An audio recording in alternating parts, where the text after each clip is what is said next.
Welcome to Caesar centre. Caesar online training Kannada ಚಾನಲ್ಗೆ ನಿಮ್ಮೆಲ್ಲರಿಗೂ ಸ್ವಾಗತ. ನೀವಿನ್ನ ನಮ್ಮ ಚಾನೆಲ್ ಅನ್ನು ಸಬ್ಸ್ಕ್ರೈಬ್ ಮಾಡಿಲ್ಲ ಅಂದ್ರೆ ಪ್ಲೀಸ್ ಸಬ್ಸ್ಕ್ರೈಬ್ ಮಾಡಿ ಮತ್ತು ಬೆಲ್ ಐಕನ್ ಅನ್ನು ಕ್ಲಿಕ್ ಮಾಡಿ. ನಮ್ಮ ಚಾನೆಲ್ ಅಲ್ಲಿ ಬರುವಂತಹ ಎಲ್ಲಾ ಹೊಸ ವಿಡಿಯೋಗಳನ್ನ ನೋಡೋದಕ್ಕೋಸ್ಕರ. ನಮ್ಮ ಚಾನೆಲ್ ಅಲ್ಲಿ ಬರುವಂತಹ ವಿಡಿಯೋಗಳು ಇಷ್ಟ ಆದಲ್ಲಿ ಪ್ಲೀಸ್ ಲೈಕ್ ಮಾಡಿ ಮತ್ತು ಶೇರ್ ಮಾಡಿ. ಇವತ್ತು ನಾನು ಟ್ಯಾಲಿ ERP9 ನಲ್ಲಿ ಯಾವ ರೀತಿಯಾಗಿ ಇನ್ವಾಯ್ಸ್ ಗಳನ್ನ ಪ್ರಿಂಟ್ ತಗೋಬೇಕು ಅಂತ ನಾನು ಇವತ್ತು ಹೇಳ್ತಾ ಇದ್ದೀನಿ.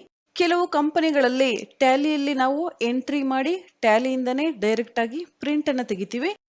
ಅಥವಾ ಕೆಲವು ಕಂಪನಿಗಳಲ್ಲಿ ಸಪರೇಟ್ ಇನ್ವಾಯ್ಸ್ ಫಾರ್ಮೆಟ್ ಇರುತ್ತೆ, ಅದನ್ನ ನಾವು ಪ್ರಿಂಟ್ ತೆಗಿಬೇಕಾಗುತ್ತೆ. ಅಥವಾ ಕೆಲವು ಕಂಪನಿಗಳಲ್ಲಿ ಕೈಯಿಂದ ಸಹ ಬರಿಬಹುದು. ಅಕೌಂಟಿಂಗ್ ವೋಚರ್ಸ್ ಆಪ್ಷನ್ ಮೇಲೆ ನಾವಿಲ್ಲಿ ಕ್ಲಿಕ್ ಮಾಡಬೇಕಾಗುತ್ತೆ. ಅಥವಾ ಶಾರ್ಟ್ ಕಟ್ ಕೀ ನಾವಿಲ್ಲಿ ವಿ ಲೇಟರ್ ಸಹ ಯೂಸ್ ಮಾಡಬಹುದು. ನೀವಿಲ್ಲಿ ನೋಡಿದ್ರೆ ಹಲವಾರು ಆಪ್ಷನ್ಸ್ ನಮ್ಗಿಲ್ಲಿ ಸಿಗುತ್ತೆ. Contra entry, payment, receipt, journal, sales, credit note, debit note, purchase. ಯಾವುದೇ ಎಂಟ್ರಿಯನ್ನ ನಾವಿಲ್ಲಿ ಮಾಡಿದ್ರು ಸಹ ಯಾವ ರೀತಿಯಾಗಿ ನಾವು ಪ್ರಿಂಟ್ ಅನ್ನ ತಗೋಬೇಕು ಅಂತ. ಸೇಲ್ಸ್ ಇನ್ವಾಯ್ಸ್ ಅನ್ನ ನಾನಿಲ್ಲಿ ಎಂಟ್ರಿ ಮಾಡ್ತಾ ಇದ್ದೀನಿ. ವೋಚರ್ ಕ್ರಿಯೇಷನ್ ಆಪ್ಷನ್ ಓಪನ್ ಮಾಡಿದಾಗ ನೀವಿಲ್ಲಿ ನೋಡಬಹುದು ಅಕೌಂಟಿಂಗ್ ವೋಚರ್ ಕ್ರಿಯೇಷನ್. ನಾವಿಲ್ಲಿ ಯಾವುದೇ ವೋಚರ್ ಅನ್ನ ಎಂಟ್ರಿ ಮಾಡೋದಕ್ಕೆ ಅಕೌಂಟಿಂಗ್ ವೋಚರ್ಸ್ ಅನ್ನ ಓಪನ್ ಮಾಡಿದಾಗ ನಮ್ಗಿಲ್ಲಿ ಆಪ್ಷನ್ ಸಿಗುತ್ತೆ ಪ್ರಿಂಟ್ ಆಪ್ಷನ್. ಈ ಆಪ್ಷನ್ ಮೇಲೆ ನಾವಿಲ್ಲಿ ಕ್ಲಿಕ್ ಮಾಡಿದ್ರೆ ನಮಗೆ ಪ್ರಿಂಟ್ ಬರುತ್ತೆ. ಪ್ರಿಂಟ್ ಆಪ್ಷನ್ ಮೇಲೆ ಕ್ಲಿಕ್ ಮಾಡ್ತಾ ಇದ್ದೀನಿ. ನಮ್ಮ ಕಂಪ್ಯೂಟರ್ ಅಲ್ಲಿ ಪ್ರಿಂಟರ್ ಇನ್ಸ್ಟಾಲ್ ಇದ್ದಾಗ ಪ್ರಿಂಟರ್ ಇಲ್ಲಿ ಸೆಲೆಕ್ಟ್ ಮಾಡಬೇಕಾಗುತ್ತೆ ಅಥವಾ ಡಿಫಾಲ್ಟ್ ಆಗಿ ಸೆಲೆಕ್ಟ್ ಆಗುತ್ತೆ. ಆಗ ನಾವು ಪ್ರಿಂಟ್ ಆಪ್ಷನ್ ಮೇಲೆ ಕ್ಲಿಕ್ ಮಾಡಬೇಕಾಗುತ್ತೆ ಅಷ್ಟೇನೆ. ಇಲ್ಲಿ ನೀವು ನೋಡಬಹುದು ಅಡಾಬ್ PDF. ಇಲ್ಲಿ ಯಾವುದೇ ಪ್ರಿಂಟರ್ ಅನ್ನ ನಾನಿಲ್ಲಿ ಇನ್ಸ್ಟಾಲ್ ಮಾಡಿಲ್ಲ, ಅದಕ್ಕೋಸ್ಕರ ನಮ್ಮ ಇನ್ವಾಯ್ಸ್ ಇಲ್ಲಿ PDF ಫಾರ್ಮೆಟ್ ಅಲ್ಲಿ ಸೇವ್ ಆಗುತ್ತೆ. ನಾನಿಲ್ಲಿ ಎಸ್ ಆಪ್ಷನ್ ಮೇಲೆ ಕ್ಲಿಕ್ ಮಾಡ್ತಾ ಇದ್ದೀನಿ.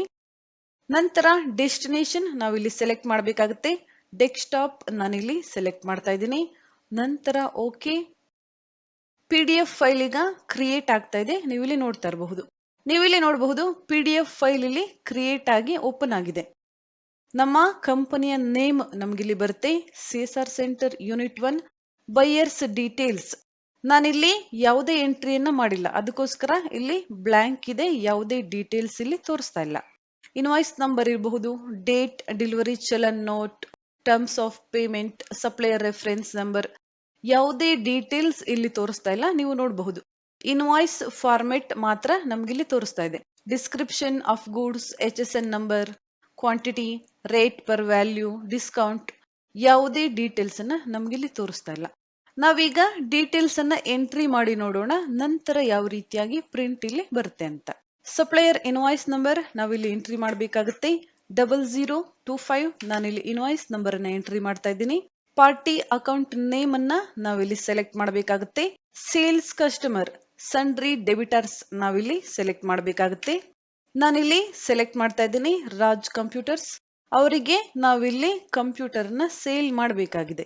ನಂತರ ಎಂಟರ್. Delivery note number. ಪ್ರತಿ ಕಂಪನಿಯಲ್ಲೂ ಸಹ ಇನ್ವಾಯ್ಸ್ ಜೊತೆಗೆ ಡೆಲಿವರಿ ಚಲನ್ ಅನ್ನ ಕೊಡ್ತಾರೆ, ಆ ನಂಬರ್ ಅನ್ನ ನಾವಿಲ್ಲಿ ಎಂಟ್ರಿ ಮಾಡಬೇಕಾಗಿದೆ. ನಂತರ enter. Dispatch document number 0025. Dispatch through. ನಂತರ ಡೆಸ್ಟಿನೇಷನ್, ಎಲ್ಲಿಂದ ನಾವು ಎಲ್ಲಿಗೆ ಸೇಲ್ ಮಾಡ್ತಾ ಇದೀವಿ ಅಂತ ನಾವಿಲ್ಲಿ ಎಂಟ್ರಿ ಮಾಡಬೇಕಾಗಿದೆ. ಬೆಂಗಳೂರು ನಾನಿಲ್ಲಿ ಕೊಡ್ತಾ ಇದ್ದೀನಿ, ಬೆಂಗಳೂರಿಂದ ನಾವು ಡಿಸ್ಪ್ಯಾಚ್ ಮಾಡ್ತಾ ಇದೀವಿ. ಡೆಸ್ಟಿನೇಷನ್ ಎಲ್ಲಿ ಹೋಗ್ಬೇಕಂತ ಆಂಧ್ರ ನಾನಿಲ್ಲಿ ಕೊಡ್ತಾ ಇದ್ದೀನಿ, ಬೆಂಗಳೂರಿಂದ ನಾವಿಲ್ಲಿ ಆಂಧ್ರಾಗೆ ಗೂಡ್ಸ್ ಅನ್ನ ಡಿಸ್ಪ್ಯಾಚ್ ಮಾಡ್ತಾ ಇದೀವಿ. Bill of landing LRRR number ನಾವಿಲ್ಲಿ ಬರಿಬೇಕಾಗುತ್ತೆ. ಏನು LR ರೆಸಿಪ್ಟ್ ಅನ್ನ ನಾವಿಲ್ಲಿ ಕೊಡ್ತೀವಿ ಅದರ ನಂಬರ್ ಅನ್ನ ನಾವಿಲ್ಲಿ ಎಂಟ್ರಿ ಮಾಡಬೇಕಾಗುತ್ತೆ. ನಂತರ ಡೇಟ್. ನಂತರ ಮೋಟಾರ್ ವೆಹಿಕಲ್ ನಂಬರ್, ಯಾವ ವೆಹಿಕಲ್ ಅಲ್ಲಿ ನಾವಿಲ್ಲಿ ಗೂಡ್ಸ್ ಅನ್ನ ಟ್ರಾನ್ಸ್ಪೋರ್ಟ್ ಮಾಡ್ತಾ ಇದೀವಿ ಆ ವೆಹಿಕಲ್ ನಂಬರ್ ಅನ್ನ ನಾವಿಲ್ಲಿ ಎಂಟ್ರಿ ಮಾಡಬೇಕಾಗುತ್ತೆ. ನಂತರ ಅವರು ನಮಗೆ ಪರ್ಚೇಸ್ ಆರ್ಡರ್ ಅನ್ನ ಕೊಟ್ಟಿದ್ರೆ ಪರ್ಚೇಸ್ ಆರ್ಡರ್ ಡೀಟೇಲ್ಸ್ ಅನ್ನ ನಾವಿಲ್ಲಿ ಎಂಟ್ರಿ ಮಾಡಬೇಕಾಗುತ್ತೆ. ಪರ್ಚೇಸ್ ಆರ್ಡರ್ ಡೀಟೇಲ್ಸ್ ನಾನಿಲ್ಲಿ ಕೊಡ್ತಾ ಇದ್ದೀನಿ 0010. ನಂತರ ಎಂಟರ್.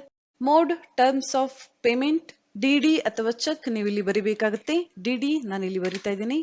ನಂತರ enter. Terms of delivery, 30 days ಒಳಗಡೆ ಗೂಡ್ಸ್ ಅನ್ನ ನಾವು ಅವರಿಗೆ ಡೆಲಿವರ್ ಮಾಡಬೇಕಾಗಿದೆ. ನಂತರ ಎಂಟರ್. ಕಂಪನಿಯ ಅಡ್ರೆಸ್ ಅನ್ನ ನಾವಿಲ್ಲಿ ಬರಿಬೇಕಾಗಿದೆ. ನಾನಿಲ್ಲಿ ಶಾರ್ಟ್ ಆಗಿ ಕಂಪನಿಯ ಅಡ್ರೆಸ್ ಅನ್ನ ಬರಿತಾ ಇದ್ದೀನಿ. ಸೇಲ್ಸ್ ಇನ್ವಾಯ್ಸ್ ಇರಬಹುದು ಅಥವಾ ಪರ್ಚೇಸ್ ಇನ್ವಾಯ್ಸ್ ಇರಬಹುದು, ಅದರಲ್ಲಿ ಕಂಪನಿಯ ಫುಲ್ ಡೀಟೇಲ್ಸ್ ಇರುತ್ತೆ, ನಾವು ಅದನ್ನ ಇಲ್ಲಿ ಎಂಟ್ರಿ ಮಾಡಬೇಕಾಗುತ್ತೆ. ನಂತರ ಎಂಟರ್ ನಾನು ಇಲ್ಲಿ ಕೊಡ್ತಾ ಇದ್ದೀನಿ. ಸ್ಟೇಟ್ ನಾವಿಲ್ಲಿ ಸೆಲೆಕ್ಟ್ ಮಾಡಬೇಕಾಗುತ್ತೆ. ಪ್ಲೇಸ್ ಆಫ್ ಸಪ್ಲೈ ನಾನಿಲ್ಲಿ ಸೆಲೆಕ್ಟ್ ಮಾಡ್ತಾ ಇದ್ದೀನಿ ಆಂಧ್ರ. ನಂತರ ಎಂಟರ್. GST ನಂಬರ್ ಅನ್ನ ನಾವಿಲ್ಲಿ ಎಂಟ್ರಿ ಮಾಡಬೇಕಾಗುತ್ತೆ. ನಂತರ enter. Sales at the rate 12% ನಾನಿಲ್ಲಿ ಸೆಲೆಕ್ಟ್ ಮಾಡ್ತಾ ಇದ್ದೀನಿ. ನಂತರ name of the item del computer ನಾನಿಲ್ಲಿ ಸೆಲೆಕ್ಟ್ ಮಾಡ್ತಾ ಇದ್ದೀನಿ. ಗೋಡೌನ್ ನಾವಿಲ್ಲಿ ಗೋಡೌನ್ ಅನ್ನ ಕ್ರಿಯೇಟ್ ಮಾಡಿದ್ರೆ ಯಾವ ಗೋಡೌನ್ ಇಂದ ಯಾವ ಪ್ಲೇಸ್ ಇಂದ ನಾವಿಲ್ಲಿ ಸೆಲೆಕ್ಟ್ ಮಾಡಬೇಕಾಗುತ್ತೆ. ನಂತರ ಎಂಟರ್. ಕ್ವಾಂಟಿಟಿ ನಾವಿಲ್ಲಿ ಸೆಲೆಕ್ಟ್ ಮಾಡಬೇಕಾಗಿದೆ. 2 ನಂಬರ್ಸ್ ನಾನಿಲ್ಲಿ ಸೇಲ್ ಮಾಡ್ತಾ ಇದ್ದೀನಿ. ನಂತರ ಎಂಟರ್. ನೀವಿಲ್ಲಿ ನೋಡಬಹುದು ನೆಗೆಟಿವ್ ಸ್ಟಾಕ್ ನಮ್ಗಿಲ್ಲಿ ತೋರಿಸ್ತಾ ಇದೆ. ನಮ್ಮ ಕಂಪನಿಯಲ್ಲಿ ಒಂದೇ ಕಂಪ್ಯೂಟರ್ ಇದೆ, ನಮ್ಗಿಲ್ಲಿ ತೋರಿಸ್ತಾ ಇದೆ. ನಾವಿಲ್ಲಿ ಬೇರೆ ಕಂಪನಿಯಿಂದ ನಾವು ಪರ್ಚೇಸ್ ಮಾಡಿ ಬೇರೆಯವರಿಗೆ ಸೇಲ್ ಮಾಡುವಾಗ ನಾವು ಮೊದಲು ಪರ್ಚೇಸ್ ಇನ್ವಾಯ್ಸ್ ಅನ್ನ ಎಂಟ್ರಿ ಮಾಡಬೇಕಾಗುತ್ತೆ, ನಂತರ ಸೇಲ್ಸ್ ಇನ್ವಾಯ್ಸ್ ಅನ್ನ ಎಂಟ್ರಿ ಮಾಡಬೇಕಾಗುತ್ತೆ. ಆಗ ನೆಗೆಟಿವ್ ಸ್ಟಾಕ್ ನಮ್ಗಿಲ್ಲಿ ತೋರಿಸೋದಿಲ್ಲ. ಅಥವಾ ನಮ್ಮದೇ ಕಂಪನಿಯಲ್ಲಿ ನಾವು ಮ್ಯಾನುಫ್ಯಾಕ್ಚರ್ ಮಾಡ್ತಾ ಇದ್ದಾಗ ಸ್ಟಾಕ್ ಐಟಮ್ ಅಲ್ಲಿ ನಾವು ಎಂಟ್ರಿಯನ್ನ ಮಾಡಬೇಕಾಗುತ್ತೆ. ಆಗ ನೆಗೆಟಿವ್ ಸ್ಟಾಕ್ ನಮ್ಗಿಲ್ಲಿ ತೋರಿಸೋದಿಲ್ಲ. ನಾನಿಲ್ಲಿ ಎಂಟರ್ ಕೊಡ್ತಾ ಇದ್ದೀನಿ. ಪ್ರೈಸ್ ಅನ್ನ ನಾವಿಲ್ಲಿ ಎಂಟ್ರಿ ಮಾಡಬೇಕಾಗಿದೆ. 25,000 ಪರ್ ಕಂಪ್ಯೂಟರ್ ನಾನಿಲ್ಲಿ ಸೇಲ್ ಮಾಡ್ತಾ ಇದ್ದೀನಿ. ನಂತರ ಯಾವುದೇ ಡಿಸ್ಕೌಂಟ್ ಅನ್ನ ನಾನಿಲ್ಲಿ ಕೊಡ್ತಾ ಇಲ್ಲ.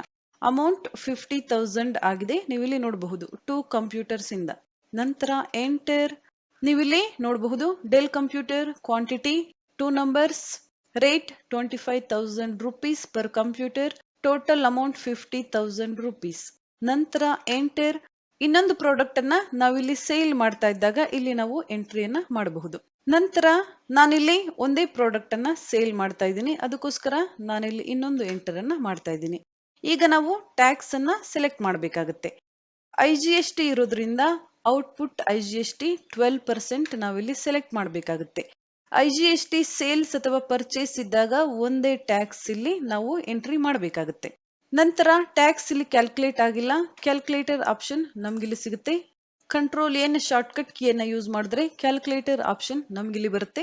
ನಾವೀಗ ಟ್ಯಾಕ್ಸ್ ಅನ್ನ ಕ್ಯಾಲ್ಕುಲೇಟ್ ಮಾಡಬೇಕಾಗಿದೆ. 50,000 rupees into 12% ಟ್ಯಾಕ್ಸ್. ನಂತರ ಎಂಟರ್. ಟೋಟಲ್ ಟ್ಯಾಕ್ಸ್ ನಮ್ಗಿಲ್ಲಿ 6,000 rupees ಆಗ್ತಾ ಇದೆ, ನಾವಿಲ್ಲಿ ಎಂಟ್ರಿ ಮಾಡಬೇಕಾಗುತ್ತೆ. ನಂತರ ಎಂಟರ್. ನೀವಿಲ್ಲಿ ನೋಡಬಹುದು ಟೋಟಲ್ ಅಮೌಂಟ್ ಇಲ್ಲಿ ಬಂದಿದೆ. ಎಂಟರ್.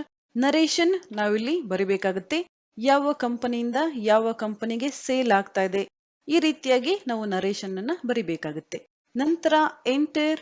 ನಂತರ ಎಕ್ಸೆಪ್ಟ್ ನಾವಿಲ್ಲಿ ಕೊಡಬೇಕಾಗುತ್ತೆ. ಎಸ್ಕೇಪ್ ಅನ್ನ ನಾನು ಮಾಡ್ತಾ ಇದ್ದೀನಿ.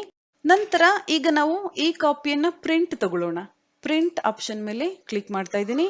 ನೀವಿಲ್ಲಿ ನೋಡಬಹುದು ಓಚರ್ ಪ್ರಿಂಟಿಂಗ್ ಆಪ್ಷನ್ ನಮ್ಗಿಲ್ಲಿ ಬರ್ತಾ ಇದೆ. ಪ್ರಿಂಟರ್ ಇಲ್ಲಿ ಸೆಲೆಕ್ಟ್ ಮಾಡಬೇಕಾಗುತ್ತೆ ಅಥವಾ ಡಿಫಾಲ್ಟ್ ಆಗಿ ಪ್ರಿಂಟರ್ ಸೆಲೆಕ್ಟ್ ಆಗುತ್ತೆ.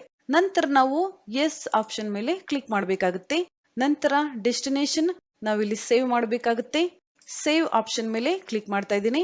ಫೈಲ್ ಈಗ ಸೇವ್ ಆಗಿದೆ, ನೀವು ಇಲ್ಲಿ ನೋಡಬಹುದು. ನಮ್ಮ ಕಂಪನಿಯ ನೇಮ್ ಇಲ್ಲಿ ಬರುತ್ತೆ. ನಂತರ ಬೈಯರ್ಸ್ ಅಡ್ರೆಸ್, ನಾವಿಲ್ಲಿ ಯಾರಿಗೆ ಸೇಲ್ ಅನ್ನ ಮಾಡ್ತಾ ಇದೀವಿ, invoice number, delivery challan note, terms of payment, ನಂತರ supplier reference number, buyers orders number. ನೀವಿಲ್ಲಿ ನೋಡಬಹುದು ಎಲ್ಲಾ ಡೀಟೇಲ್ಸ್ ಈಗ ಇಲ್ಲಿ ಫಿಲ್ ಆಗಿದೆ. ನೀವಿಲ್ಲಿ ನೋಡಬಹುದು ಈ ರೀತಿಯಾಗಿ ಎಲ್ಲಾ ಡೀಟೇಲ್ಸ್ ಇಲ್ಲಿ ಬರುತ್ತೆ. ನಂತರ ನಾವಿಲ್ಲಿ ಸೈನ್ ಮತ್ತು ಸಿಗ್ನೇಚರ್ ಅನ್ನ ಹಾಕಬೇಕಾಗುತ್ತೆ. ಈ ರೀತಿಯಾಗಿ ನಾವು ಟ್ಯಾಲಿಯಲ್ಲಿ ಯಾವುದೇ ಒಂದು ಓಚರ್ ಅನ್ನ ಎಂಟ್ರಿ ಮಾಡಿದಾಗ ಡೈರೆಕ್ಟ್ ಆಗಿ ನಾವು ಟ್ಯಾಲಿಯಿಂದ ಪ್ರಿಂಟ್ ಅನ್ನ ತಗೋಬಹುದು. ನಂತರ ನಾನಿಲ್ಲಿ ಸೇವ್ ಮಾಡ್ತಾ ಇದ್ದೇನೆ ಇನ್ವಾಯ್ಸ್ ಅನ್ನ. Accept enter. ನಾವೀಗ ಎಸ್ಕೇಪ್ ಮಾಡೋಣ. ಎಸ್ಕೇಪ್. ನಾವಿಲ್ಲಿ ಟ್ಯಾಲಿ ERP ನಲ್ಲಿ ಎಂಟ್ರಿ ಮಾಡುವಂತಹ ಎಲ್ಲಾ ಓಚರ್ಸ್ ಗಳನ್ನ ನಾವಿಲ್ಲಿ ನೋಡ್ಬೇಕು ಅಂದಾಗ ಡಿಸ್ಪ್ಲೇ ಆಪ್ಷನ್ ಮೇಲೆ ಕ್ಲಿಕ್ ಮಾಡಬೇಕಾಗುತ್ತೆ. ನಂತರ ಡೇ ಬುಕ್ ನಾನಿಲ್ಲಿ ಕ್ಲಿಕ್ ಮಾಡ್ತಾ ಇದ್ದೀನಿ. ನೀವು ನೋಡಬಹುದು ನಾವು ಎಂಟ್ರಿ ಮಾಡಿರುವಂತಹ ಇನ್ವಾಯ್ಸ್ ನಮಗಿಲ್ಲಿ ಕಾಣಿಸ್ತಾ ಇದೆ. ಎಂಟರ್. ಇಲ್ಲಿಂದ ಸಹ ನಾವು ಪ್ರಿಂಟ್ ಅನ್ನ ತಗೋಬಹುದು ನಮ್ಮ ಡಾಕ್ಯುಮೆಂಟ್ ಅನ್ನ. ನಾವಿಲ್ಲಿ ಯಾವುದೇ ಓಚರ್ ಅನ್ನ ಸೇವ್ ಮಾಡಿದ ನಂತರ ಸಹ ನಾವಿಲ್ಲಿ ಪ್ರಿಂಟ್ ಅನ್ನ ತಗೋಬಹುದು ಅಥವಾ ನಾವು ಎಂಟ್ರಿ ಮಾಡಬೇಕಾದ್ರೇನೆ ಪ್ರಿಂಟ್ ಅನ್ನ ತಗೋಬಹುದು.